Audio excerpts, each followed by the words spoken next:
It was the kind of story that made headlines, the kind that sent chills down people's spines, left neighbors in shock, and had reporters scrambling for the most sensational headline. He was such a good man. Always so polite. Always willing to help. I just can't believe it. For Margaret Dawson, none of those words mattered now. Because the moment she saw the truth, the moment it all unraveled, her world was shattered beyond repair. She never thought it would end like this. She never thought the monster she had been warned about for years had been living under her own roof. But that's the thing about trust. It blinds you to the truth until it's too late. Margaret always believed in Daniel. From the moment she held him in her arms as a baby, she knew he was destined for something great. A strong, bright, kind-hearted boy who grew into a man of faith and discipline. He had been her rock after her husband passed. While others crumbled under grief, Daniel stepped up, making sure she never had to worry.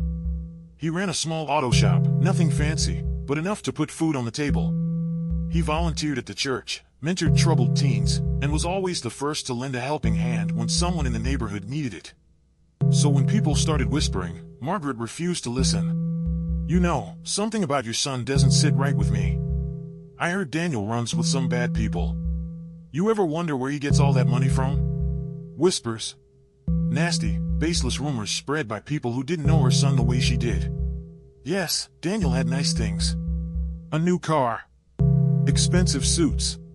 A house much bigger than what a small auto shop could reasonably afford. But what was she supposed to do? Question his success? No. Daniel had worked hard. He deserved those things. Or so she thought. Because when the truth finally revealed itself, it wasn't in the form of rumors. It came in the dead of night. And it came with a gun. It was a cold November evening, the kind where the air held a sharp bite and the wind howled through the cracks in the window. Margaret had been watching TV, bundled under her favorite knitted blanket, a warm cup of tea in her hands. The power went out first. A sudden click, then darkness. At first, she thought it was a storm, or maybe a downed power line. But then, she heard it. The sharp crash of breaking glass. Margaret's heart slammed against her ribs. Someone was inside. She grabbed her phone, her fingers trembling as she tried to dial 911, but before she could press the call button, boom! The front door burst open. Dark figures stormed inside, their boots thudding against the wooden floor. She barely had time to process what was happening before a rough voice barked. "Get down!" Her breath hitched. She couldn't move. I said get down. A gloved hand shoved her onto the floor. Margaret's body hit the hardwood with a painful thud, the air rushing from her lungs. She was being robbed. Here. In her home. Her mind raced. Who were they? What did they want? Was this a random attack, or had someone targeted her? But as her eyes adjusted to the darkness, something felt off. The way they moved, efficient, controlled, not like amateurs. The way they spoke, calm, confident, like they had done this before. And then she saw it. A brief flash of skin beneath one of the intruder's gloves. A tattoo. A small, barely noticeable mark on the inside of his wrist. Margaret's entire body went cold. Because she knew exactly who it belonged to. Daniel. Her son. Time slowed. Margaret felt her stomach twist, her mind reeling. This wasn't real. It couldn't be real. She blinked rapidly, hoping she had imagined it. Maybe it was a mistake, maybe her fear was playing tricks on her. But then he spoke. Not in the deep, distorted tone the others had used. But in his voice. "We don't have much time, take what you can and move fast." Margaret's heart cracked in two. She had heard that voice a million times before. As a child, laughing in the backyard. As a teenager, calling out "love you, Mom" before heading off to school. As a man, sitting across from her at the dinner table, telling her he was a good person. But now, in the darkness of her ransacked home, his voice was void of warmth. Void of love. He was one of them. One of the men terrorizing innocent people. One of the criminals she had seen on the news. One of the monsters she had spent her whole life protecting him from. And she was their latest victim. Daniel. She didn't mean to say it. Didn't mean to speak his name. But it slipped out in a trembling whisper, barely audible over the chaos. The moment she did, he stopped. The others were still moving, still looting, but Daniel froze. His head snapped toward her, and even in the dim lighting, she could see the panic in his eyes. "Mom?" It wasn't anger. It wasn't aggression. It was fear. Because at that moment, everything changed. He wasn't just another masked criminal. He was her son. And now, she knew. Margaret lay frozen on the floor, her mind racing. Could she pretend she hadn't recognized him? Could she convince herself this was all some misunderstanding? No. Because Daniel was still staring at her, his chest rising and falling rapidly, his hands clenched into fists. One of the other men stepped closer. "What's wrong? Why'd you stop?" Margaret saw Daniel's jaw tighten. His lips parted slightly, but no words came out. This was it. The moment that would decide everything. Would he let her live? Or would her own son silence her to protect his secret? The thought made bile rise in her throat. For years, she had defended him, ignored the rumors, shut down the doubters. And now, she might pay the ultimate price for her blind trust. For the first time in her life, Margaret Dawson feared her son. She lay frozen on the cold wooden floor, her heart hammering against her ribs. Around her, masked men ransacked her home, stuffing valuables into their bags. But none of that mattered anymore.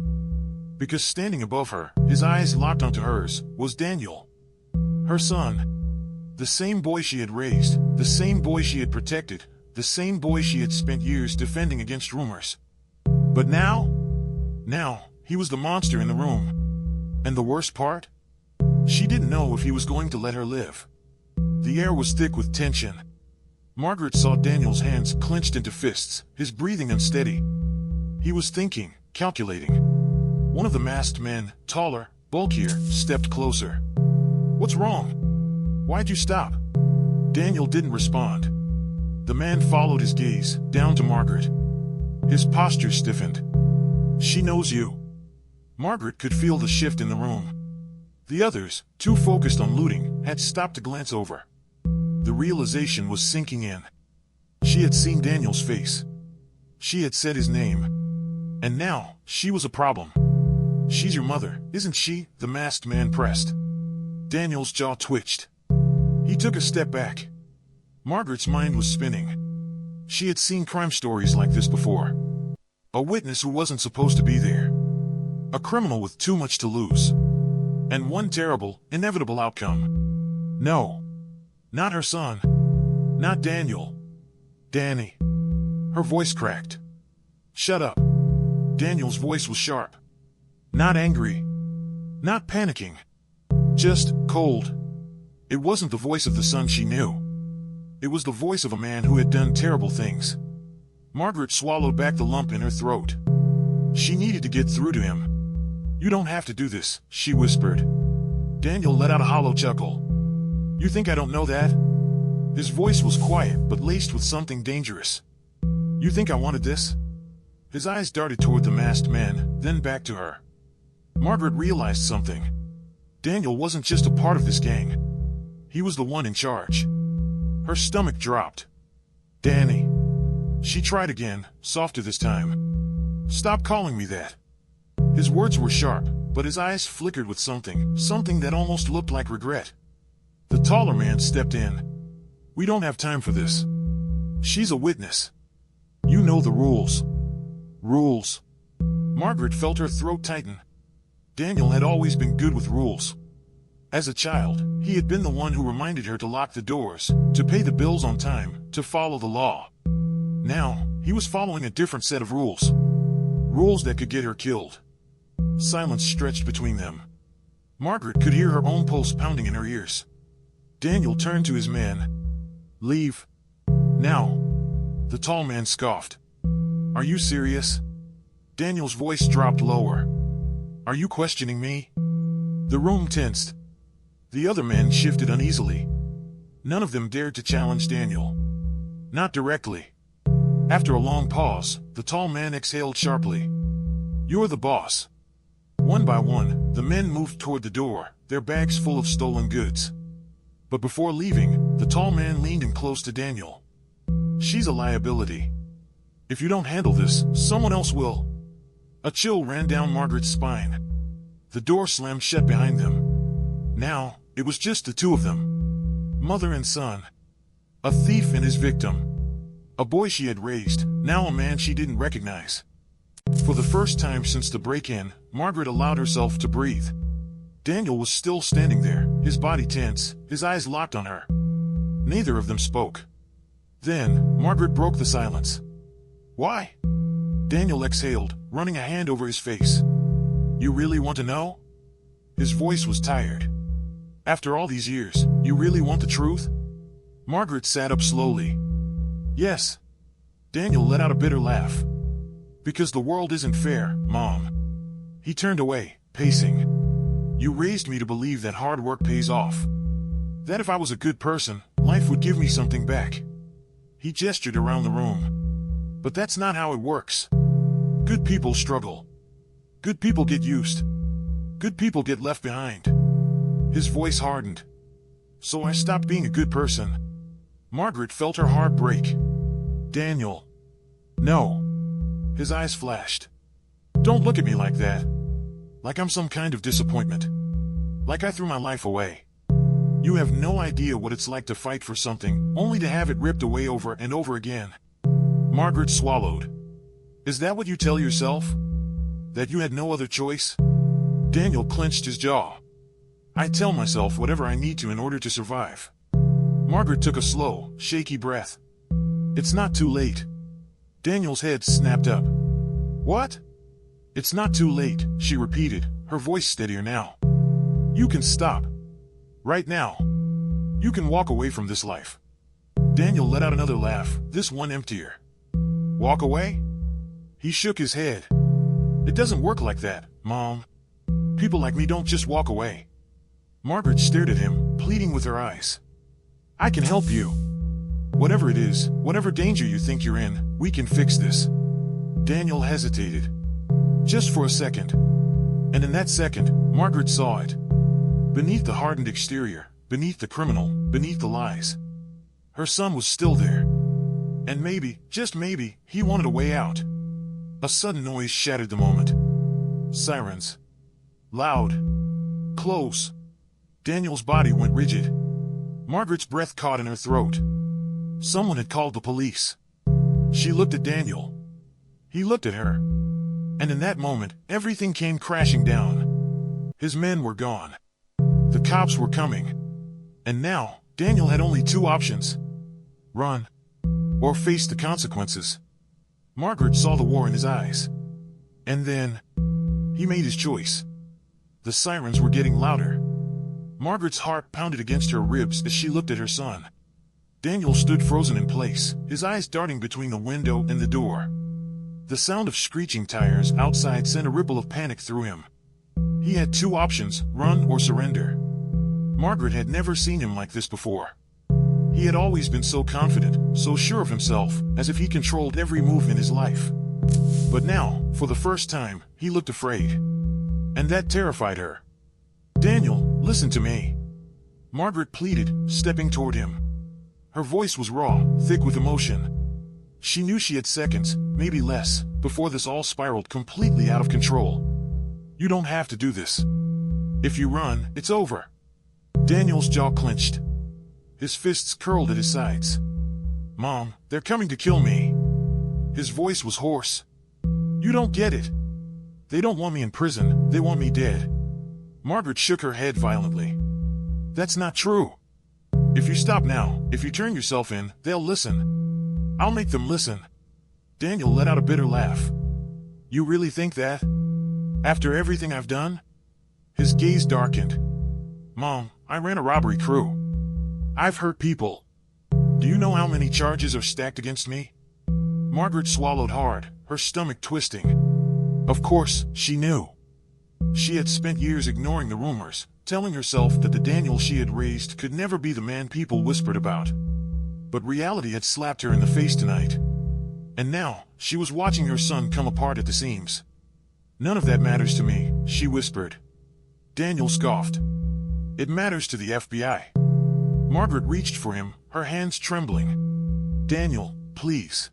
But before she could say another word, the front door burst open. "FBI." "Hands up!" The voice was sharp, commanding. A wave of agents poured in, their guns trained on Daniel. Margaret's breath caught in her throat. Daniel spun around, his body going rigid. The lead agent, a tall, broad-shouldered man, stepped forward. "Daniel Reeves, drop any weapons and get on the ground. Now." Daniel's eyes flickered to the window. Margaret could see it. The calculation. The split-second decision. He was about to run. "Daniel, don't!" Margaret screamed. But it was too late. He moved. Daniel grabbed a chair and hurled it toward the nearest agent. It wasn't enough to hurt him, but it was enough to create an opening. He bolted. The agents swarmed, shouting orders, but Daniel was already at the back door, wrenching it open. Margaret's knees buckled. She barely registered the chaos around her, the heavy footsteps, the shouted commands, the static-filled radio calls. All she could think was, "He's gone." Margaret sat in the interrogation room, staring at the cold metal table in front of her. It had been hours since Daniel disappeared into the night. The FBI had torn through every lead they had, every safe house, every known associate. Nothing. And now, Margaret was their only real link to him. "Where would he go?" the lead agent asked. Margaret hesitated. Because she knew. Of course, she knew. She had spent years pretending not to see the truth, but she had always known where her son ran when he was in trouble. And she knew that if the FBI found him first, they wouldn't bring him back alive. Margaret exhaled shakily.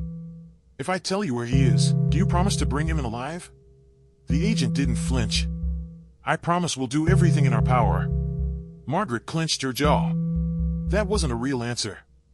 Her heart ached as she closed her eyes, trying to silence the memories. Her little boy was laughing in their backyard. His high school graduation, the way he hugged her so tightly. The way he had held her hand just days ago and promised that he would never let anything happen to her. She had trusted him. And now, because of that trust, she was about to send her only son to his fate. Slowly, she looked up. "He's in New Orleans." The agent's eyes darkened. Margaret's chest tightened. Because she wasn't just sending the FBI after her son. She was sending them to a graveyard of secrets, secrets that she had barely begun to understand. Secrets that, once uncovered, might prove that Daniel wasn't just running from something. He was running towards something much worse. Margaret felt the weight of her own betrayal as she sat alone in the dimly lit motel room, staring at the flickering neon sign outside. She had given up her son. She had handed his location to the FBI. But deep down, something didn't sit right. Yes, Daniel had run a robbery crew. Yes, he had lied. But was that all there was to it? Or was there something bigger, something she had never seen coming? Margaret picked up her phone, hesitating before dialing. She had one more call to make. And she prayed she wasn't already too late. New Orleans was alive, even in the dead of night. Jazz music drifted from bars, streetlights flickered in the misty air, and crowds of tourists wandered the historic streets. But Daniel wasn't here for the music. He had a plan. Dressed in a dark hoodie, he moved through the back alleys, his heart pounding. He had barely escaped his mother's house, and he knew the FBI was closing in. But he wasn't just running to save himself. He was running to finish what he started. Because if he was going down, he wasn't going down alone. He reached a rundown warehouse on the outskirts of town, rapped his knuckles against the metal door, and waited. A slot slid open, revealing sharp, suspicious eyes. "Password," the man inside grunted. Daniel smirked. "Righteous." The door creaked open, and Daniel stepped into the heart of his empire. Margaret's fingers trembled as she gripped the steering wheel, her heart racing. She had never driven so fast in her life. She had spent years ignoring the rumors about Daniel's business. But now, she needed to know the truth. The call she had made earlier had confirmed her worst fears. Daniel wasn't just a part of this operation. He was the mastermind. And he had no intention of running forever. In a high-rise office overlooking the Mississippi River, Special Agent Ryan Keller listened as his team relayed the latest intel. "We've got him. He's holed up in a warehouse on the east side. We move now, we take him alive." Keller's jaw tightened. He had been chasing Daniel Reeves for years. The man was slippery, smart, and always one step ahead. But this time, He had nowhere left to run. "Gear up," Keller ordered. They were ending this tonight. Inside the warehouse, Daniel sat at a long wooden table, surrounded by the men who had followed him for years. Weapons lay scattered across the surface. Blueprints. Plans. This wasn't just a hideout. It was a war room. And Daniel had no intention of going quietly. "They're coming," one of his men muttered. "FBI knows we're here." Daniel smirked. "Then we give them a welcome they won't forget." But before he could issue another order, the doors exploded inward. Shouts. Gunfire. Flashbangs. The FBI had arrived. Margaret slammed the brakes as she reached the warehouse, the sound of gunfire echoing through the night. "No. No. No." She stumbled out of the car, her hands shaking. "Daniel," she screamed. No one heard her. And then, a single gunshot cut through the chaos. Margaret's breath caught in her throat. She knew, in that moment, that everything had changed. Margaret stood frozen outside the warehouse, her breath coming in short, ragged gasps. The gunshot had silenced everything. No more shouting. No more chaos. Just an eerie stillness. Her heart pounded as she took a shaky step forward, forcing herself inside. And what she saw would haunt her forever. The warehouse was wrecked. Splintered wood, shattered glass, and the acrid scent of gunpowder filled the air. The walls were riddled with bullet holes. But Margaret's eyes locked onto only one thing. Her son. Daniel Reeves lay on the cold concrete floor, blood pooling around him. He was still alive, barely. His hoodie was soaked with crimson, his breath uneven. And standing over him, gun still drawn, was Special Agent Ryan Keller. "He's going to bleed out," one of the agents muttered. Margaret's knees buckled as she rushed forward, dropping beside Daniel. She didn't care that FBI agents were watching. She didn't care that he had betrayed her. He was still her son. "Daniel." Her voice cracked. His glassy eyes flickered toward her, a weak smirk tugging at his lips. "Mom, guess you were right." Tears burned in her eyes. "Why, Daniel? Why did you do this?" Daniel exhaled sharply, coughing. Blood stained his lips. "I wanted more. I wanted to be more than some poor kid from a broken home. I didn't want to be like Dad." Margaret's stomach twisted. His father, the man who had abandoned him, was nothing but a ghost in their past.